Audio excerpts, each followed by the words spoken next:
Hello friends, welcome to the channel solution. हम पढ़ रहे थे फ्लेम फोटोमेट्री के बारे में और आज के इस वीडियो में हम फ्लेम फोटोमेट्री का इंस्ट्रूमेंटेशन कवर करेंगे और साथ ही हम देखेंगे कि वो कैसे काम करता है। तो चलिए शुरू करते हैं हमारा आज का वीडियो।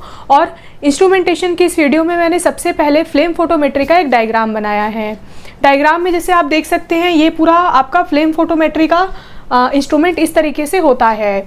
इसमें आपका क्या होता है, सबसे पहले एक इस तरीके से चैम्बर होता है, इसे हम कहते हैं एटोमाइज़र या फिर नेब्यूलाइज़र। ठीक है, ये जो एटोमाइज़र है ये दो चीज़ों से जुड़ा होता है। पहला होता है आपका फ्यूल एंड ऑक्सीडेंट चैम्बर, जिससे हम फ्यूल एंड ऑक्सीडेंट की सप्लाई करते हैं। और इसके अलावा इसमें आपका एक दूसरा चैम्बर होता है जो कि आपका जाता है सैंपल की तरफ। सैंपल यानी कि जिस भी सैंपल का हमें यहाँ पर रीडिंग लेना है वो सैंपल हम यहाँ पर रखते हैं। और इस आपके नेब्यूलाइज़र के ऊपर में एक ओपनिंग होता है जहाँ पर से आपका फ्लेम आता है। ठीक है, इसी फ्लेम में हमें अपने सैंपल का कलर मिलता है और इसी कलर को हम डिटेक्टर में डिटेक्ट करते हैं। ठीक है, तो यहाँ पर हमारा फ्लेम रहेगा और इसमें हमारा सैंपल रहेगा। ठीक है, सैंपल नेबुलाइज़र से होते हुए फ्लेम तक जाता है और यहाँ पर ये एक्साइट हो गए एक पर्टिकुलर वेवलेंथ की लाइट इमिट करता है जिसे हम डिटेक्ट करते हैं। और आपका ये जो फ्लेम है, ठीक है, इसके इस साइड पे कॉन्केव मिरर लगा होता है। देखिए यहाँ पर फ्लेम में जो भी लाइट इमिट हो रही है वो हर तरह के डायरेक्शन में फैलती है। तो ये जो मिरर है वो क्या करता है, उस सारे लाइट को फोकस करके मोनोक्रोमेटर तक भेजता है ताकि ज़्यादा से ज़्यादा लाइट हमारा मोनोक्रोमेटर तक पहुंच पाए। तो कॉन्केव मिरर का यहाँ पर यूज़ किया जाता है लाइट को फोकस करने के लिए। इसके बाद हम लगाते हैं मोनोक्रोमेटर। मोनोक्रोमेटर यानी कि एक पर्टिकुलर वेवलेंथ की लाइट इस मोनोक्रोमेटर से होते हुए आगे जाती है। ठीक है, मोनोक्रोमेटर का काम होता है कि जो भी पॉलीक्रोमेटिक लाइट है वो उस लाइट को मोनोक्रोमेटिक लाइट में कन्वर्ट कर देता है और एक स्पेसिफिक वेवलेंथ की लाइट ही हमारे डिटेक्टर तक पहुंचती है। तो यहाँ पर एक मोनोक्रोमेटर लगा होता है। उसके बाद हम लगाते हैं डिटेक्टर। जो भी लाइट इस मोनोक्रोमेटर से निकल रही है वो डिटेक्टर में डिटेक्ट हो जाती है। ठीक है, अब जो भी डिटेक्टेड लाइट है वो आपकी एम्पलीफाई हो जाती है एम्पलीफायर में और एम्पलीफाई होने के बाद वो जाती है रिकॉर्डर में और इस रिकॉर्डर में हमें एक रीडिंग मिल जाता है जिससे हम पता कर सकते हैं कि किस वेवलेंथ की लाइट हमारे सैंपल ने इमिट की है। और उस लाइट का रीडिंग लेके हम पता कर सकते हैं कि किस तरह का एलिमेंट हमारे सैंपल में प्रेजेंट है। तो ये कंस्ट्रक्शन होता है आपके फ्लेम फोटोमीटर का। अब हम इस सारे पार्ट्स को वन बाय वन कवर करेंगे। तो सबसे पहला पार्ट है इसमें बर्नर। ठीक है, ये जो फ्लेम है, ठीक है, इसे कहा जा रहा है बर्नर, क्योंकि यहाँ पर क्या हो रहा है, बर्निंग का प्रोसेस हो रहा है। देखिए इसके पहले हमने जो भी स्पेक्ट्रोस्कोपी कवर किया था उसमें हम लाइट सोर्स का यूज़ करते थे, क्योंकि उस लाइट सोर्स की वजह से ही कोई भी मॉलिक्यूल एक्साइट होता था और लाइट इमिट करता था जिसे हम डिटेक्ट करते थे। लेकिन फ्लेम फोटोमीटर एक ऐसा स्पेक्ट्रोस्कोपी टेक्निक है जिसमें हम लाइट का यूज़ नहीं करते हैं बल्कि फ्लेम का यूज़ करते हैं। तो इसीलिए हम यहाँ पर बर्नर लगाते हैं। उसी बर्नर में हमारा जो भी सैंपल है वो लाइट इमिट करता है। तो बर्नर यहाँ पर सबसे पहला पार्ट होता है, consist of flame which converts the sample into excited atom by spraying it into combination of fuel and oxidant। देखिए बर्नर क्या करता है, आपके मॉलिक्यूल्स को एक्साइट करने के लिए काम में आता है। यहाँ पर जो भी हमारे सैंपल के मॉलिक्यूल हैं वो नेब्यूलाइजर से होते हुए फ्लेम तक पहुँचते हैं। फ्लेम तक पहुँचने के बाद देखिए वो टाइनी ड्रॉपलेट्स होते हैं हमारे सैंपल के, वो ड्रॉपलेट्स यहाँ पर एक्साइट होते हैं और एक्साइट होने के साथ ही ये वापस अपने ग्राउंड स्टेट में आते हैं और रेडिएशन इमिट करते हैं। तो ये जो सारा प्रोसेस है इमिशन का वो इस बर्नर में ही होता है, या कहना चाहिए जो बर्नर का फ्लेम है, जो रेड कलर का आपको यहाँ फ्लेम दिख रहा है, उसी फ्लेम में ये सारा प्रोसेस होता है इमिशन का। और जैसे ही लाइट इमिट होती है जो फ्लेम का कलर है वो बदल जाता है। जैसे कि सोडियम अगर हमारे सैंपल में प्रेजेंट है तो वो येलो कलर की लाइट प्रोड्यूस करता है, पोटेशियम अगर प्रेजेंट है तो वो वायलेट कलर की लाइट प्रोड्यूस करता है, बेरियम अगर प्रेजेंट है तो ग्रीन कलर की लाइट प्रोड्यूस करता है। इन सारे कलर्स का डिटेल हमने पहले के वीडियो में देखा था। तो देखिए जो भी एलिमेंट हमारे सैंपल में प्रेजेंट होगा वो इस बर्नर का जो फ्लेम है उसका कलर को यहाँ पर बदल देगा, क्योंकि यहाँ पर इमिशन का प्रोसेस हो रहा है। तो इस तरीके से आपका क्या होता है, यहाँ पर ये जो फ्लेम है वहाँ पर हमारा सैंपल लाइट को इमिट करता है। बर्नर हमारे बहुत सारे टाइप के हो सकते हैं। जैसे अगर कुछ एग्जाम्पल हम देखें बर्नर का, तो यहाँ पर मैंने 4 बर्नर को लिया हुआ है। ये 4 तरह के बर्नर का यूज़ हम फ्लेम फोटोमेट्री में कर सकते हैं। पहला है इसमें आपका मैके बर्नर। ये जो आपका बर्नर होता है इसमें हम ऑक्सीजन को एज अ फ्यूल यूज़ करते हैं। देखिए यहाँ पर जो फ्यूल और ऑक्सीडेंट अंदर जा रहा है, ठीक है, यही फ्यूल तो आपके इस फ्लेम को जलाने के काम में आ रहा है। कोई भी अगर हमें फायर प्रोड्यूस करना है या फ्लेम प्रोड्यूस करना होता है तो एक फ्यूल की ज़रूरत होती है हमें। जैसे घर में जब हम खाना बनाते हैं तो भी हम एक गैस यूज़ करते हैं ताकि हमारा बर्नर वहाँ पर जल सके। वैसे ही फ्लेम फोटोमीटर में भी हमें फ्यूल की ज़रूरत होती है किसी भी फ्लेम को प्रोड्यूस करने के लिए। तो आपका ये जो फर्स्ट टाइप का बर्नर है मैके बर्नर, इसमें हम ऑक्सीजन का यूज़ करते हैं एज अ फ्यूल। दूसरा बर्नर है इसमें आपका total consumption burner. Total consumption burner में हम दो तरह के फ्यूल का यूज़ करते हैं, एक होता है आपका ऑक्सीजन और दूसरा होता है हाइड्रोजन। तो ये दो तरह के गैस का यूज़ हम सेकेंड टाइप के बर्नर में करते हैं। इसका तीसरा बर्नर है आपका नाइट्रस ऑक्साइड एसिटाइलिन बर्नर। जैसे कि नाम से पता चल रहा है इसमें दो तरह के आपके यहाँ पर फ्यूल इन्वॉल्व है, एक तो रहेगा आपका नाइट्रस ऑक्साइड और दूसरा रहेगा आपका एसिटाइलिन। तो ये दो तरह के कॉम्बिनेशन ऑफ फ्यूल का यूज़ हम थर्ड टाइप के बर्नर में करते हैं। और चौथा बर्नर है हमारा इसमें प्रीमिक्स बर्नर। प्रीमिक्स बर्नर नाम से पता चल रहा है इसमें कोई ना कोई मिक्सिंग का प्रोसेस हो रहा है बर्निंग के पहले।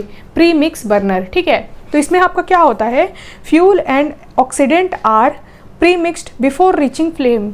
इस टाइप के बर्नर में हम लोग क्या करते हैं, जो फ्यूल और ऑक्सीडेंट है बर्नर में पहुंचने से पहले ही ये जो फ्यूल और ऑक्सीडेंट है उसको एक अलग चैम्बर में मिक्स कर लिया जाता है। और वो जो मिक्स्ड वाला फ्यूल है जिसमें आपका फ्यूल रहेगा और ऑक्सीडेंट रहेगा, ये दोनों तरह के जो मिक्सचर है वो आपके फाइनली इस फ्लेम तक पहुँचते हैं या बर्नर तक पहुँचते हैं, ठीक है।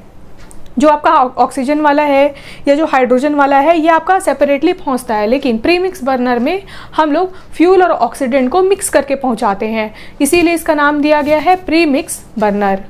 तो ये चार तरह के बर्नर का यूज़ हम करते हैं। नेक्स्ट इसमें है आपका mostly used fuel and oxidant. हम बार बार बात करें हैं फ्यूल और ऑक्सीडेंट की। तो ये फ्यूल और ऑक्सीडेंट क्या है, इसके क्या एग्जाम्पल होते हैं और ये किस टेम्परेचर में फ्लेम को प्रोड्यूस करते हैं उसे हम अभी देखेंगे, ठीक है। वैसे तो इसका बहुत लंबा लिस्ट है लेकिन मैंने कुछ एग्जांपल्स को यहाँ पर कवर किया है। जैसे कि आपका एक साइड आपका फ्यूल का एग्जांपल है, एक साइड आपका ऑक्सीडेंट का एग्जांपल है और एक साइड पे आपका टेम्परेचर का रेंज है कि ये जो फ्यूल और ऑक्सीडेंट है ये किस टेम्परेचर के फ्लेम को प्रोड्यूस करते हैं। हमने प्रिंसिपल में पढ़ा था कि एक पर्टिकुलर टेम्परेचर का हमें फ्लेम चाहिए होता है अपने सैंपल को एक्साइट करने के लिए, ठीक है। तो यहाँ पर जैसे सबसे पहला एग्जांपल है hydrogen. Hydrogen as a fuel use होगा और इसमें हम ऑक्सीजन को एज अ ऑक्सीडेंट यूज़ करते हैं, ठीक है। और ये दोनों तरह के जो फ्यूल और ऑक्सीडेंट है वो आपके 2500 से 2700 तक का टेम्परेचर यहाँ पर प्रोड्यूस करते हैं। ये जो टेम्परेचर है ये आपका यहाँ पर केल्विन में रहेगा, ठीक है। और दूसरा एग्जांपल है आपके फ्यूल का हाइड्रोजन। इसमें हम ऑक्सीडेंट एयर का भी ले सकते हैं, ठीक है। हाइड्रोजन के साथ हम या तो ऑक्सीजन का कॉम्बिनेशन बना सकते हैं या फिर एयर का भी कॉम्बिनेशन बना सकते हैं।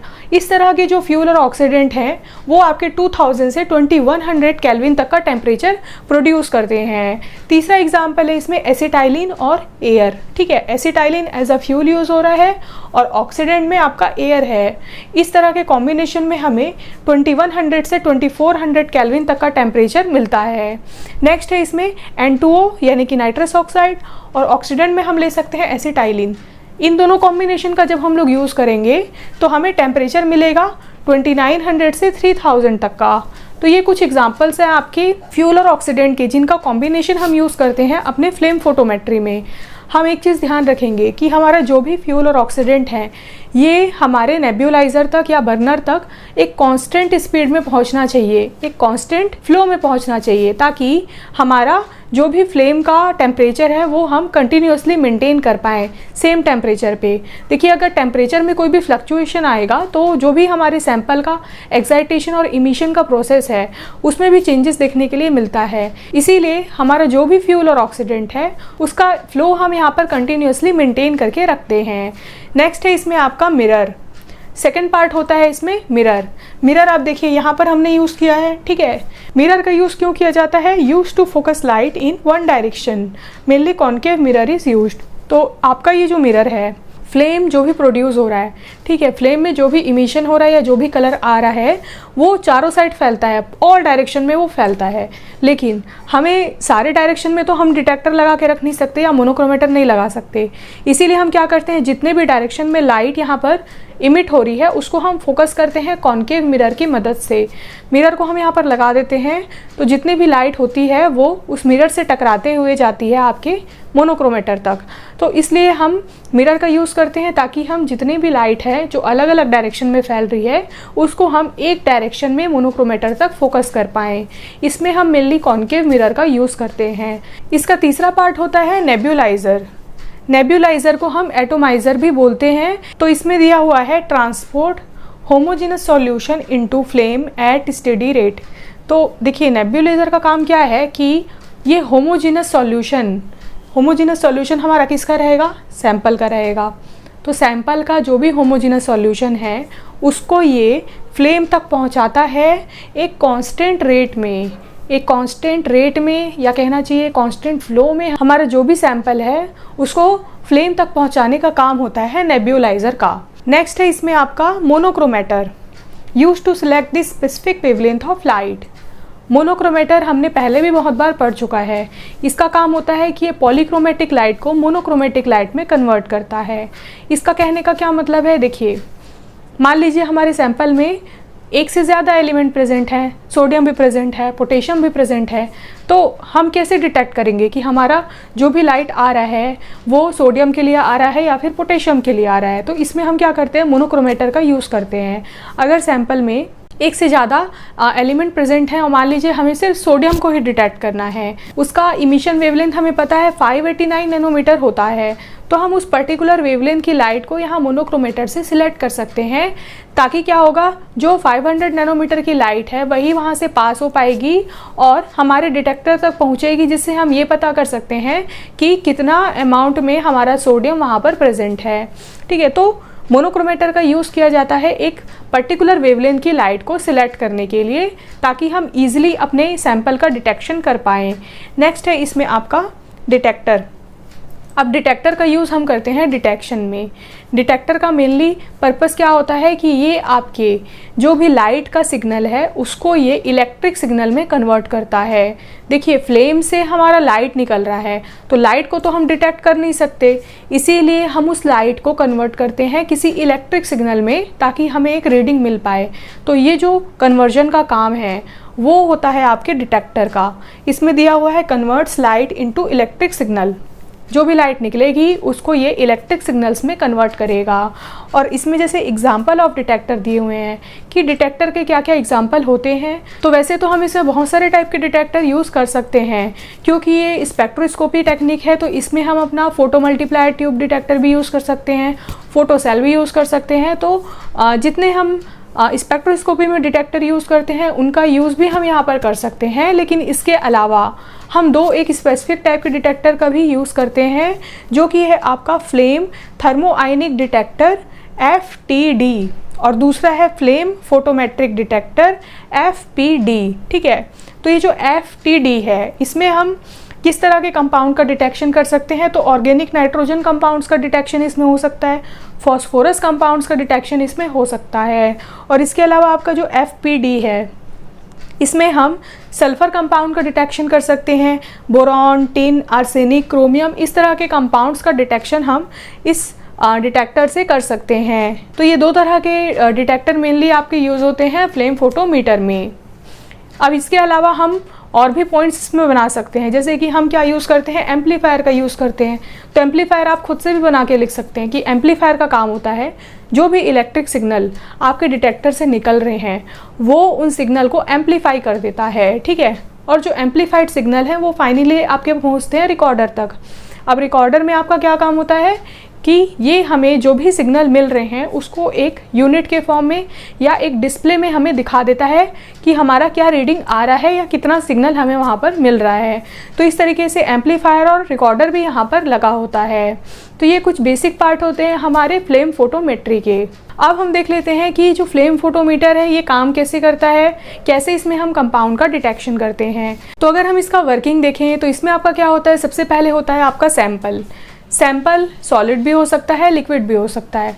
मान लीजिए सॉलिड सैंपल है तो उसे हम एक पर्टिकुलर सॉल्वेंट में डिज़ोल्व करके उसका होमोजेनस सॉल्यूशन बना लेते हैं, और अगर हमारा लिक्विड सैंपल है तो उसे हम एज इट इज़ ले सकते हैं। तो हमारा एक सैंपल का चैम्बर होता है जिसमें हम सैंपल को रखते हैं। एक होता है हमारा फ्यूल और ऑक्सीडेंट के लिए चैम्बर, जिसमें हम फ्यूल और ऑक्सीडेंट को रखेंगे, ठीक है। जैसे एग्जांपल हमने देखे, हाइड्रोजन ले सकते हैं, हम ऑक्सीजन ले सकते हैं, या दोनों का कॉम्बिनेशन भी ले सकते हैं। इसके अलावा यहाँ पर एक प्री मिक्स चैम्बर भी हम लगा सकते हैं ताकि हम पहले ही फ्यूल और एंटीऑक्सीडेंट को मिक्स कर सकें।